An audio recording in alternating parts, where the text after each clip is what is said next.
now. We are going to do something on Greenland, whether they like it or not, because if we don't do it, Russia or China will take over Greenland, and we're not going to have Russia or China as a neighbor.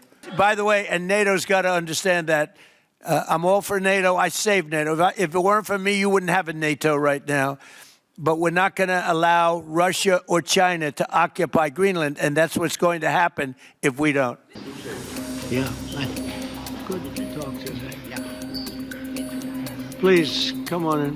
The messages that we hear regarding Greenland are extremely concerning, and we have had discussions also among the Europeans. If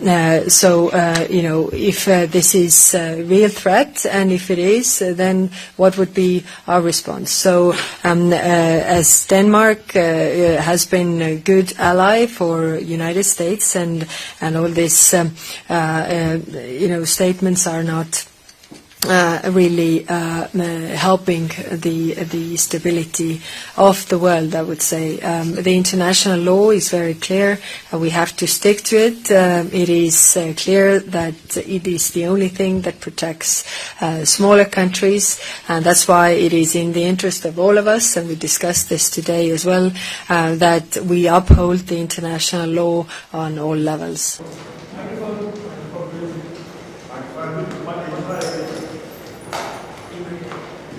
Ce que je disais l'année dernière sur l'international réactionnaire reste vrai, et je crois même qu'il y a aujourd'hui un processus, pour certains assumé, de recolonisation. Et au fond, nous sommes pris dans un espace du jeu très étonnant, où nous, Français européens, nous subissons des discours anticoloniaux qui ne correspondent plus à des réalités, à notre pratique, et nous subissons une agressivité néocoloniale de certains.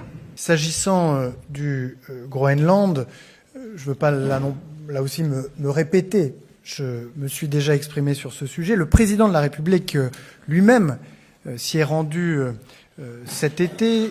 Au mois de juin, je m'y suis rendu en août pour affirmer notre soutien aux autorités danoises et groenlandaises, renforcer notre présence diplomatique et stratégique dans l'Arctique. Nous avons annoncé l'ouverture d'un consulat à Nuuk.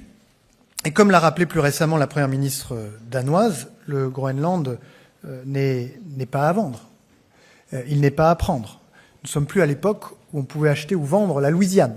Et donc ces intimidations doivent cesser, et le Danemark sait pouvoir compter avec la solidarité des pays européens qui l'ont rappelé par la voix de leur chef d'État et de gouvernement dans un communiqué commun pas plus tard qu'hier. El gobierno de España, desde el primer momento, nunca reconoció al gobierno de Maduro porque infringió las reglas, porque su elección fue ilegítima, y precisamente por ese motivo tampoco puede reconocer la legitimidad de una acción militar que es a todas luces ilegal, que viola el derecho internacional y cuyo único objetivo no parece ser otro.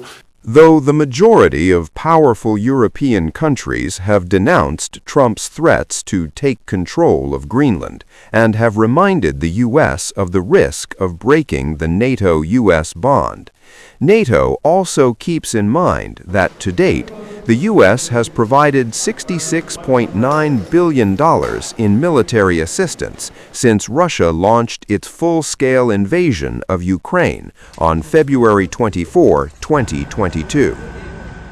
We're going to send some more weapons. We have to. They have to be able to defend themselves. They're getting hit very hard now.